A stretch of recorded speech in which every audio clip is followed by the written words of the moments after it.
Halo teman-teman, perkenalkan nama saya Audrey Ripka Desmonda Manihuruk dari Prodi Sains Data dengan NIM 121450103.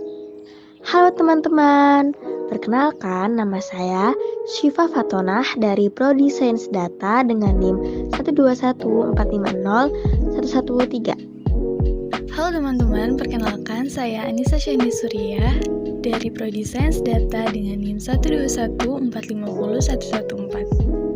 Halo teman-teman, perkenalkan nama saya Sasa Rahmalia dari Prodi Sains Data dengan NIM 121450119. Halo, perkenalkan nama saya Muhammad Lutfi Aditya dari Program Studi Kimia dengan NIM 121270079. Cara kerja pesawat secara umum. Pesawat bergerak maju dengan sangat cepat, sehingga aliran udara di sekitar pesawat akan bergerak secara relatif ke belakang.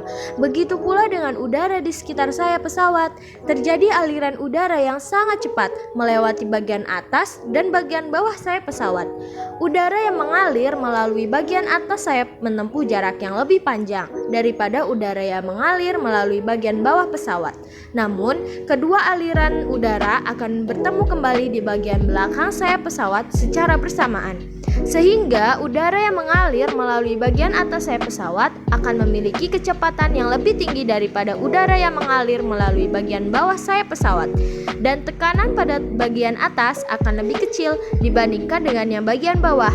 Itulah yang membuat pesawat bergerak naik. Hal tersebut dapat terjadi bila sayap pesawat didesain memiliki bidang datar di bagian bawahnya dan sedikit melengkung di bagian atasnya. Hubungan aerodinamika dan hukum Bernoulli pada gaya angkat pesawat.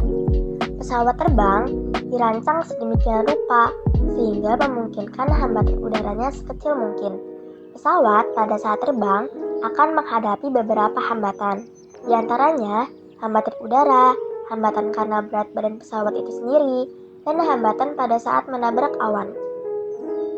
Maka, perlu adanya pemilihan mesin penggerak pesawat yang mampu mengangkat dan mendorong badan pesawat, yaitu suatu benda fluida yang bergerak atau benda tersebut bergerak terhadap fluida yang diam tetapi mengalami suatu gaya.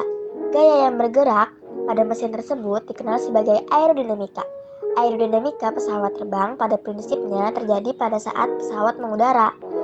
Terdapat 4 gaya utama yang bekerja pada pesawat, yakni gaya dorong T, hambat D, angkat L, dan berat pesawat W. Pada saat pesawat sedang menjelajah pada kecepatan dan ketinggian konstan, keempat gaya tersebut berada dalam keseimbangan, yaitu T sama dengan D dan L sama dengan W. Selain penerapan aerodinamika, berlaku penerapan hukum Bernoulli pada cara kerja pesawat yang terletak pada bentuk sayap pesawat terbang, sehingga memungkinkan adanya gaya angkat pesawat. Dalam prinsip Bernoulli, peningkatan kecepatan fluida akan menimbulkan penurunan tekanan pada aliran tersebut. Prinsip tersebut diterapkan pada bentuk sayap pesawat, sehingga dapat menghasilkan tekanan di atas sayap pesawat yang lebih kecil dibandingkan tekanan di bagian bawah. Perbedaan tekanan di antara bagian atas dan bagian bawah sayap inilah yang menghasilkan gaya angkat. Bentuk sayap pesawat pada bagian depan dirancang melengkung ke atas agar udara dari bawah mengalir berdesakan di bagian atas. Akibatnya, laju udara di bagian atas akan menjadi meningkat. Sesuai hukum Bernoulli, laju udara yang meningkat akan membuat tekanan udara menjadi kecil. Sedangkan pada bagian bawah sayap, kelajuan udara lebih rendah karena udara tidak berdesakan dan tekanan udaranya lebih besar. Adanya perbedaan tekanan antara bagian atas dan bawah sayap pesawat membuat sayap pesawat didorong ke atas. Gaya angkat sayap pesawat selanjutnya akan mengangkat badan pesawat sehingga pesawat dapat terbang.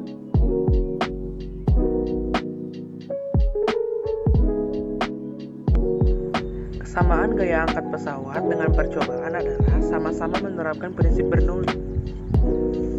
Pada bagian sayap pesawat memiliki perbedaan. Pada ujung yang melekat pada bagian pesawat memiliki bentuk yang lebih kecil dibandingkan ujung yang tidak melekat pada bagian pesawat. Begitupun pada bagian atas dan bagian bawah sayap pesawat percobaan. Bagian atas memiliki bentuk yang lebih melengkung, sedangkan bagian bawah memiliki bentuk yang datar dan lurus. Perbedaan bentuk dan kelengkungan mengakibatkan berlakunya persamaan Bernoulli, yang menyebabkan gaya angkat ke atas sehingga pesawat dapat mengudara.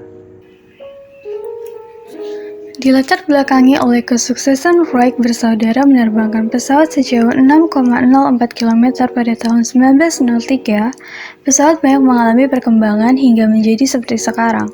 Dibandingkan dengan pesawat komersil pada zaman dulu, tentu banyak keunggulan dari pesawat zaman sekarang. Seperti pesawat komersil khas 1950-an, Douglas DC-6. Pesawat bertenaga piston dengan 4 baling-baling ini memiliki kecepatan dan ketinggian yang terbatas. Kecepatan dan ketinggian yang biasa pada pesawat komersil sekarang adalah 2 kali kecepatan dan ketinggian yang bisa dicapai oleh Douglas DC-6. Ketinggian yang terbatas menyebabkan pesawat lebih sering mengalami turbulensi. Selain itu, untuk menimbulkan gaya angkat dan dorong pada pesawat, mesin akan sangat berisik layaknya mesin mobil. Dahulu, tidak ada penerbangan sekali jalan. Pesawat Douglas DC-6 harus mendarat beberapa kali untuk mengisi bahan bakar dan pemeliharaan mesinnya bila bepergian ke lain benua. Kelebihan dan kekurangan gaya angkat pesawat. Kelebihannya yaitu, gaya angkat yang dihasilkan sayap pesawat merupakan penyebab utama mengapa pesawat bisa terbang.